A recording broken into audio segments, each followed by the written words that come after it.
नमस्कार विद्यार्थी मित्रांनो, मी सहाय्यक प्राध्यापक मिलिंद पाडेवार आपल्या ज्ञान मेंटर मिलिंद पाडेवार या यूट्यूब चॅनलमध्ये तुम्हा सर्वांचे पुन्हा एकदा स्वागत करतो. विद्यार्थी मित्रांनो, आज पुन्हा एक नवीन व्हिडिओ तुम्हा सर्वांसाठी मी घेऊन आलेलो आहे. जो व्हिडिओ आहे सावित्रीबाई फुले पुणे विद्यापीठाने आयोजित केलेल्या PhD एंट्रान्स टेस्ट बद्दलचा. विद्यार्थी मित्रांनो, पुणे विद्यापीठाने PhD एंट्रान्स टेस्ट कंडक्ट केली. त्या परीक्षेचा निकाल सुद्धा जाहीर झालेला आहे. त्यानंतर ज्या विद्यार्थ्यांना रिसर्च सेंटर चेंज करायचे होते, बदलायचे होते, अशा विद्यार्थ्यांना ते चेंज करण्यासाठी एक नोटीस सुद्धा दिली होती, एक टाइम पिरियड दिला होता. आता जी शेवटची प्रोसेस आहे या PhD प्रोग्रामची ती म्हणजे पर्सनल इंटरव्ह्यू. तर विद्यार्थी मित्रांनो, काल दिनांक 23 ऑक्टोबर 2021 रोजी सावित्रीबाई फुले पुणे विद्यापीठाने एक पब्लिक सर्क्युलर पब्लिश केलेला आहे. ज्या सर्क्युलरमध्ये दिनांक 25 ऑक्टोबर ते दिनांक 25 नोव्हेंबर 2021 पर्यंत तुमचे पर्सनल इंटरव्ह्यू आयोजित करण्याची टाइम टेबल त्यामध्ये दिलेला आहे. विद्यार्थी मित्रांनो, दिवाळी या सणाचा जर आपण विचार केला तर हे जे तुमचे पर्सनल इंटरव्ह्यू आहे हे मॅक्झिमम दिनांक 8 नोव्हेंबरच्या पुढेच होण्याचे चान्सेस आहे. म्हणजे जी डेट आहे, कारण तुम्हाला तुमचे रिसर्च सेंटर आणि विद्यापीठ पर्सनल मेल करतील, त्यानंतर तुम्हाला रिसर्च प्रपोजल तयार करण्यासाठी काही कालावधी लागणार आहे, वेळ लागणार आहे प्रिपरेशन करण्यासाठी. त्यामुळे तुमचे पर्सनल इंटरव्ह्यू होण्याचे चान्सेस हे 8 नोव्हेंबरच्या पुढेच असू शकतात. विद्यार्थी मित्रांनो, लक्षात घ्या की रिसर्च प्रपोजल आपल्याला तयार करायचा आहे. रिसर्च प्रपोजल आणि सिनॉप्सिस याच्यामध्ये फरक आहे, डिफरन्स आहे. बऱ्याच वेळा सिनॉप्सिस हाच शब्द वापरला जातो, परंतु ते चुकीचं आहे. ज्यावेळेस आपण एखाद्या टॉपिकवर काम करणार आहोत, तेव्हा आपण प्रपोजल तयार करतो, रिसर्च प्रपोजल त्याला म्हणतात. आणि सिनॉप्सिस म्हणजे काय, तर ज्यावेळेस आपला सिनॉप्सिस तयार झालेला आहे आणि तो रेफर करण्यासाठी आपण कोणाला तरी त्याची एक कॉपी देत असतो, सारांश देत असतो, त्याला आपण सिनॉप्सिस असं म्हणतो. तर विद्यार्थी मित्रांनो, बऱ्याच विद्यार्थ्यांचे काही प्रश्न येत होते की रिसर्च प्रपोजल तयार करत असताना विद्यापीठाने काही स्टँडर्ड फॉर्मॅट ठेवलेला आहे का? तर हो, विद्यापीठाने एक स्टँडर्ड फॉर्मॅट दिलेला आहे आणि त्या फॉर्मॅटनुसार तुम्हाला तुमचं रिसर्च प्रपोजल, त्याला आपण मराठीत संशोधन प्रस्ताव असं म्हणतो. तर हा संशोधन प्रस्ताव तयार करत असताना काही पॉइंट्स त्यामध्ये विद्यापीठाने सांगितले आहे आणि त्या पॉइंट्सनुसारच तुम्हाला तुमचं रिसर्च प्रपोजल जे आहे, संशोधन प्रस्ताव जो आहे, तो तुम्हाला तयार करायचा आहे. तर विद्यार्थी मित्रांनो, व्हिडिओ शेवटपर्यंत बघा, जेणेकरून प्रत्येक पॉइंट तुमच्या कामाचा आहे आणि रिसर्च प्रपोजल तयार करण्यासाठी तुम्हाला ते सर्व पॉइंट्स कामात येणार आहे. तर रिसर्च प्रपोजल तयार करत असताना सगळ्यात आधी तुम्हाला 1 ते 2 पानांचं इंट्रोडक्शन लिहायचं आहे. म्हणजे एखादा टॉपिक जर तुम्ही चूज केला असेल तर त्या टॉपिक विषयी तुम्हाला थोडक्यात प्रस्तावना द्यायची आहे. हा झाला 1 नंबरचा पॉइंट. सेकंड नंबर आहे स्टेटमेंट ऑफ प्रॉब्लेम, त्याला मराठीत आपण समस्या विधान.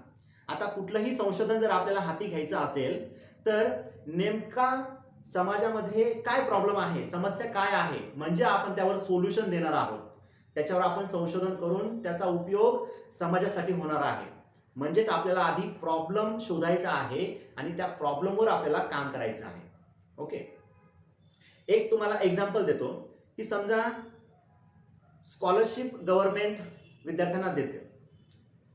तर मी एक प्रॉब्लेम काय आहे, तर काही विद्यार्थ्यांना स्कॉलरशिप पोहोचत नाही, हा प्रॉब्लेम आहे. आता मी याच्यावर काम करेन. म्हणजे स्टेटमेंट मी मांडलं आहे की स्कॉलरशिप सगळ्याच विद्यार्थ्यांपर्यंत पोहोचत नाही.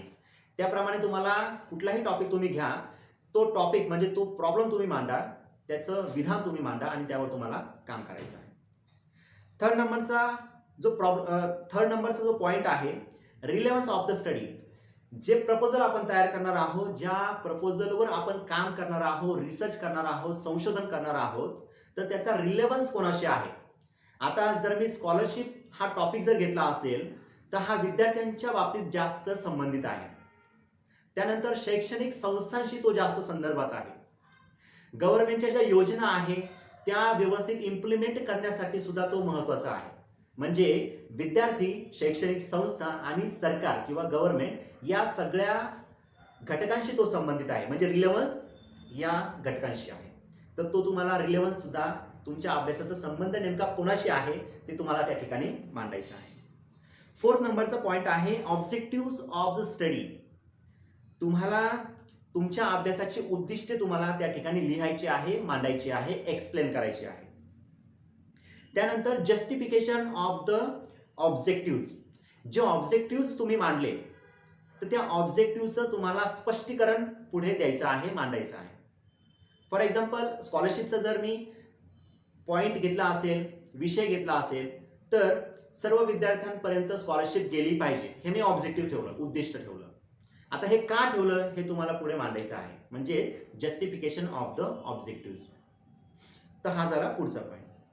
नेक्स्ट आहे स्टेटमेंट ऑफ हायपोथेसिस. गृहीत कृत्य तुम्हाला मांडायची आहे. आता एक्झाम्पल जर तुम्हाला द्यायचं झालं तर सरकार विद्यार्थ्यांना स्कॉलरशिप देते, बरोबर. सरकार विद्यार्थ्यांना स्कॉलरशिप देते.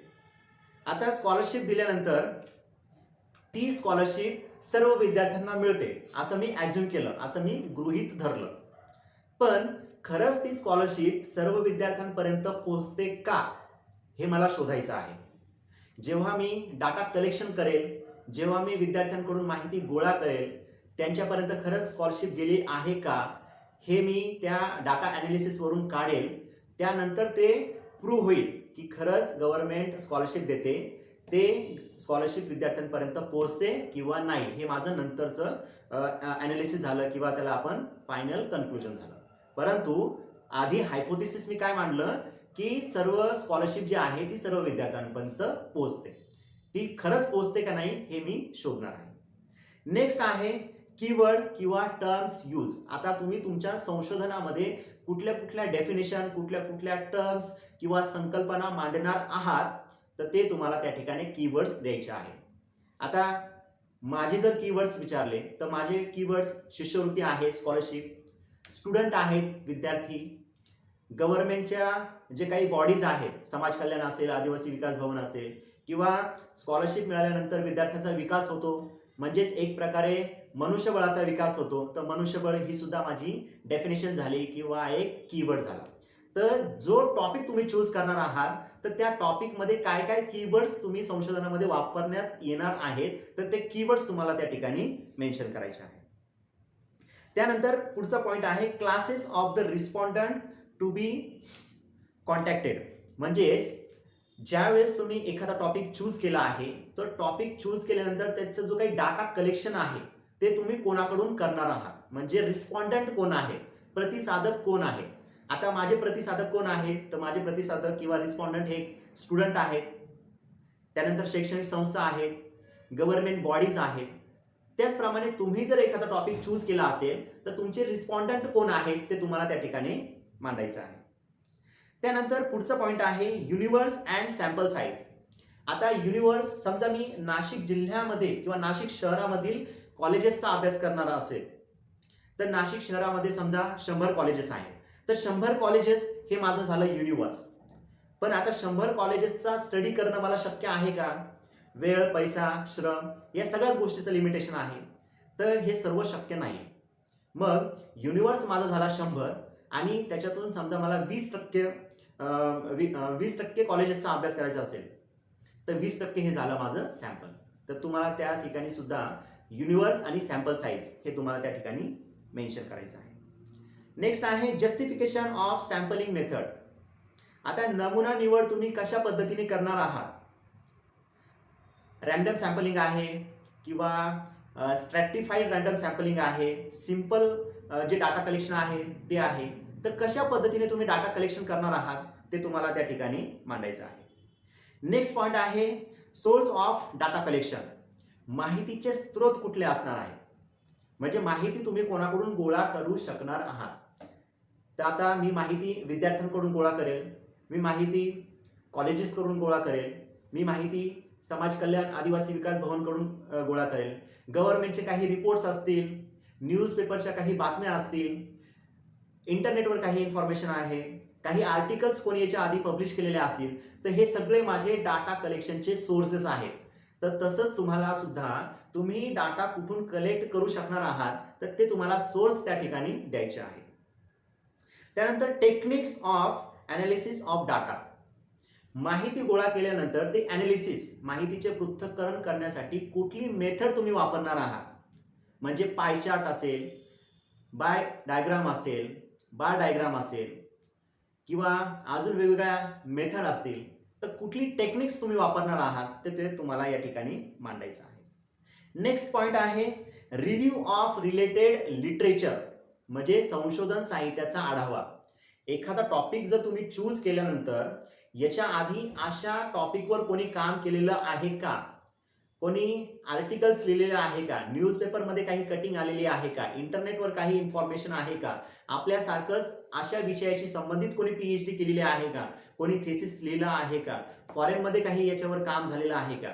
तर अशा सर्व संशोधन साहित्याचा आढावा तुम्हाला या ठिकाणी घ्यावा लागेल.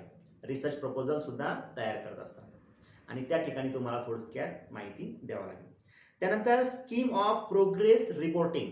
दर 6 महिन्याला तुम्हाला प्रोग्रेस रिपोर्ट प्रेझेंट करावा लागतो. प्रोग्रेस रिपोर्ट म्हणजे तुम्ही 6-6 महिन्यामध्ये काय काय काम केलेलं आहे, तर त्या कामाचा रिपोर्ट तुम्हाला प्रेझेंटेशनच्या मार्फत जमा करावा लागतो. तर ते रिपोर्टिंग तुम्ही कसं करणार आहात त्याचा एक फॉर्मॅट तुम्हाला त्या ठिकाणी द्यायचा आहे की पहिल्या 6 महिन्यामध्ये मी पहिलं चॅप्टर लिहायला सुरुवात करेल, पुढच्या 6 महिन्यामध्ये काय काम तुम्ही करणार आहात तर हे तुम्हाला त्या ठिकाणी द्यायचं आहे. नेक्स्ट इयरमध्ये पुढच्या 6 महिन्यात तुम्ही काय काम करणार आहात ते तुम्हाला त्या ठिकाणी स्कीम द्यायची आहे. म्हणजे योजना काय आहे तुमची, प्लॅनिंग काय आहे प्रोग्रेस रिपोर्ट देण्याचं, तर ते त्या ठिकाणी तुम्हाला ते मांडायचं आहे. नेक्स्ट आहे बिब्लिओग्राफी, त्याला आपण मराठीत संदर्भ ग्रंथसूची असं म्हणतो. आता इंटरनेटवर माहिती तुम्ही गोळा केली असेल तर त्याची लिंक तुम्हाला त्या ठिकाणी द्यावा लागेल.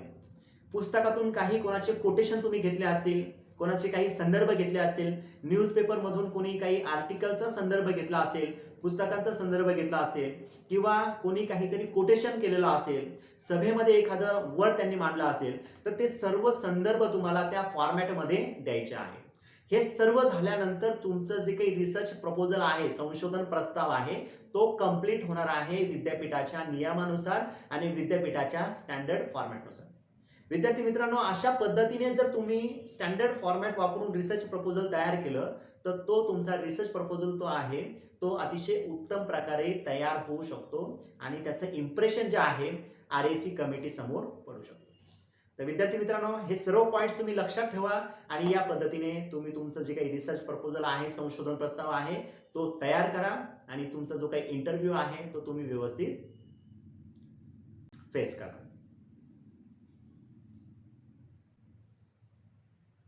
विद्यार्थी मित्रांनो, व्हिडिओ आवडल्यास नक्की लाईक, शेअर आणि चॅनल सबस्क्राईब करायला विसरू नका.